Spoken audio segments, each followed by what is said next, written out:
All right, I'm with Chaffey College coach Darrin Chiaverini. His Chaffey Panthers just won the American Metro Conference Championship. They beat Santa Ana 34-24. Coach, we were just talking off camera about pretty ugly first three quarters, but it's a tough fought game. You guys pulled it together. You had the lead from the get-go. How proud are you of these kids? I was telling the team, I got this job on May 23rd of this year, and we had 0 players.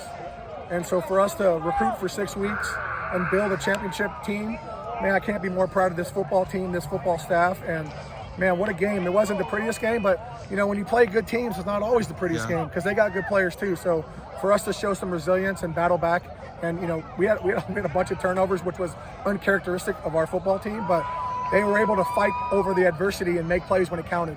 Well, on top of that, you had an unplanned week off. Yeah. So you got out of your rhythm. Thank you. So we talked about Darrin, your quarterback. I think 3 rushing touchdowns. No, 3 passing, 1 rushing. And 1 rushing, yeah. Can you talk about his importance to this team?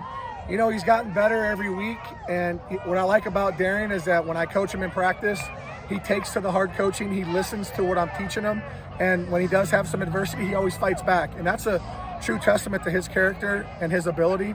The kid's got a ton of ability, and he's only going to get better, and so I'm proud of that young man, and he's going to do some great things not only here, but the next level too. Darrin, can you just give a thumbs up to that guy to let him know that he's okay? So between week 1 and week 9, what has Chaffey mostly gotten better at?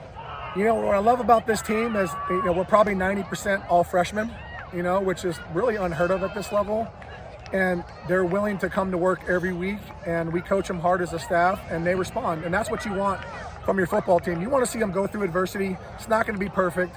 And how do you respond in practice? How do you respond in games? How do you respond in the meeting rooms, in the weight room?